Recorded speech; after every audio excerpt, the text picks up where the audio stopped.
Point دیکھیے، بندہ اللہ کا ذکر کرتا ہے، اللہ کی عبادت کرتا ہے، اللہ کا تذکرہ کرتا ہے، اللہ کو یاد کرتا ہے، کیا کرتا ہے؟ یاد کرتا ہے اپنی طاقت کے مطابق، کیا بولے؟ اپنی طاقت کے مطابق۔ کیوں؟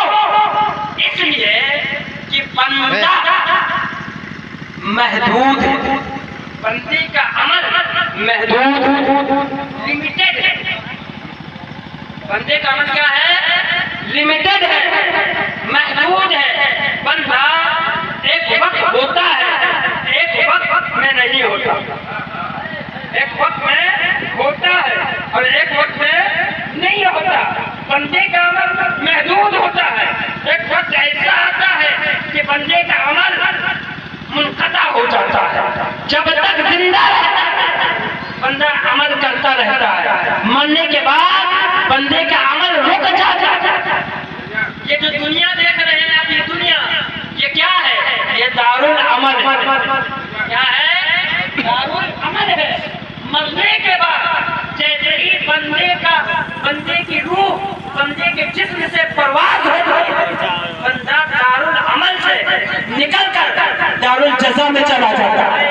بندہ جب تک دنیا میں ہے دارالعمل میں ہے، اور اس دارالعمل میں بندہ اپنی طاقت کے مطابق، اپنی اوقات کے مطابق، اپنی حیثیت کے مطابق اللہ کو یاد کرتا ہے، اللہ کا ذکر کرتا ہے، اللہ کی عبادت کرتا ہے۔ جیسے ہی روح پرواز ہوتی ہے دارالعمل بند، دارالعمل کا دروازہ بند، دارالجزا شروع ہو جاتا ہے۔ دنیا میں بندہ اپنی طاقت کے مطابق اللہ کو یاد کیا، جیسے مرنے کے مرا، انتقال ہوا، انتقال ہونے کے بعد دارالجزا میں اللہ بدلا دیتا ہے۔ بندہ اپنی طاقت کے مطابق عمل کرتا ہے اور اللہ اپنی حیثیت کے مطابق، اپنی طاقت کے مطابق جزا دیتا ہے۔ بندے کا عمل محدود ہے، اللہ لامحدود ہے۔ اللہ قیامت تک بندے کے تذکرے کو زندہ رکھے گا، اس لیے کہ اللہ لامحدود ہے۔ غوث اعظم کو پردہ فرمائے ہوئے زمانہ گزر گیا، آج بھی تذکرہ ہوتا ہے۔ کیوں کہ غوث اعظم نے اپنے حیثیت کے مطابق اللہ کا ذکر کیا، اللہ نے جب سزا دیا تو اپنے طاقت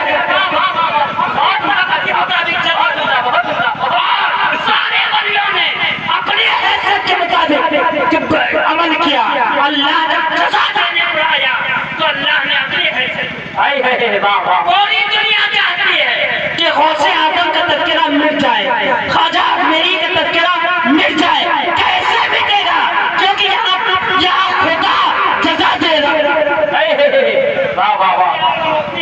اپنی حیثیت کے مطابق عمل کیے، خواجہ غریب نواز اپنی طاقت کے مطابق عمل کیے، مگر جب اللہ نے جزا دیا تو اپنی طاقت کے مطابق۔ یہی وجہ ہے کہ نہ جانے کتنے سو سال ہو گئے اور غوث اعظم کو انعام مل رہا ہے۔ آپ کے ذریعہ، ہمارے ذریعہ اللہ غوث اعظم کا تذکرہ جاری رکھے ہوا، بہت عمدہ، بہت عمدہ، جاری ماشاء اللہ۔ اپنی حیثیت کے مطابق عمل کرتا، ہر اپنی طاقت کے مطابق عمل کرتا، اور اللہ اپنی طاقت کے مطابق جزا دیتا ہے۔ اللہ اپنی طاقت کے مطابق بدلہ دیتا ہے۔ مسلمانوں، چند باتیں سنیے اور اپنے ایمان کو تازہ کیجیے، ایمان کو تازہ کیجیے، اور یہ اردو سنیت بند کیجیے، بند کیجیے۔ توجہ آپ نہیں دیں گے تو وہ نہیں چاہے ویسا بند۔ سنیے، کون سا مہینہ ہے بتائیے، بتائیے کون سا مہینہ ہے؟ شعبان کا مہینہ ہے۔ شعبان کو سمجھ لیجیے، اور 15 شب دن جمعہ، تو معظم دن معظم رات دونوں کو اللہ نے ایک کر، دونوں کو اللہ نے ایک کر دیا۔ اب پوائنٹ سے دینے جا رہا ہوں، سمجھیے۔ شعبان بنا ہے تشعب سے، کس سے؟ تشعب سے۔ تشعب کا معنی ہے پھیلنا. کیا معنی ہے تشعب کا؟ بولیے. پھیلنا. پھیلنا. پتہ کیا چلا؟ شعبان کا مہینہ ہوا پھیلنے والا مہینہ. کیوں؟ اس لیے کہ اس ماہ شعبان میں اللہ نے بے شمار خیر و برکت رکھا ہے، اور خاص کر 15ویں شب میں تو اتنی برکتیں، اتنی خیر رکھا ہے کہ اللہ پکارتا ہے اے کوئی برکت لینے والا، آئے مجھے برکت عطا کر. واہ واہ واہ. اس وجہ سے شعبان کو کیا کہا گیا ہے؟ 15ویں شعبان. اس وجہ سے شعبان کا مہینہ تشعب سے شعبان بنا. اب سنو آقا دو عالم کیا فرماتے ہیں؟ ترمذی شریف کی حدیث ہے. اللہ کے رسول فرماتے ہیں، دیکھیے جی آج اب سیدوں کی عزت کیوں کرتے ہیں؟ کیونکہ ان سیدوں کا رابطہ، ان کی نسبت آقا دو جہان جی چہرے سے تو محبت نہیں ہے، گوشت سے محبت نہیں ہے، محبت نسبت. محبت کس سے ہے؟ نسبت سے. سنو نسبت کی بات. حضور فرماتے ہیں شعبان شہری و رمضان شہر اللہ. شعبان میرا مہینہ ہے، رمضان اللہ کا مہینہ ہے. شعبان شہری، شعبان میرا مہینہ ہے، رمضان شہر اللہ، رمضان اللہ کا مہینہ. اب سنو، اللہ کے رسول صلی اللہ علیہ وسلم نے اس ماہ شعبان اپنی طرف نسبت کر کے اس ماہ شعبان کی قدر و منزلت کو بڑھا دیا. شعبان نے اپنی قسمت پر نازا، اپنی قسمت پر یہ شعبان بھی اشک کر رہا ہوگا کہ نبی نے مجھے اپنی طرف بلایا، نبی نے خود سے نسبت دی. اب سمجھے دوسری حدیث میں اللہ کے رسول فرماتے ہیں، پہلی حدیث میں کیا کہا؟ شعبان میرا مہینہ ہے، یعنی شعبان کو اپنی طرف نسبت دینے کے بعد دوسری حدیث میں فرماتے ہیں کہ سنو اے اللہ، جب کا چاند اللہ کے رسول دیکھتے تو یہ دعا کرتے ہیں. کیا کرتے ہیں؟ بارک لنا فی رجب و شعبان. کیا کہتے ہیں؟ اے اللہ رجب اور شعبان میں رجب اور شعبان کو ہمارے لیے برکت والا مہینہ کر دے، اور اس کے بعد رمضان میں ہمیں داخل کر دے. رجب اور شعبان کو ہمارے لیے برکت والا مہینہ کر دے، جی اس کے بعد شعبان رمضان میں داخل کر. کیا مطلب یہ کہ اللہ کے اے اللہ رمضان شعبان میں ہمارے امتی گناہوں سے توبہ کر کے مبارک ہو جائے، پھر توبہ کر کے تیرے مہینے میں داخل ہو جائے. واہ واہ واہ واہ واہ واہ واہ. آئی ہے. اور اس بات کو سمجھنے کے لیے ایک شعر دیتا ہوں. ماشاءاللہ. کیا دیتا ہوں؟ اس بات کو سمجھنے کے لیے ایک شعر پھر میں سمجھاتا ہوں. درود شریف پڑھیں. اللہم صلی علی سیدنا شفیع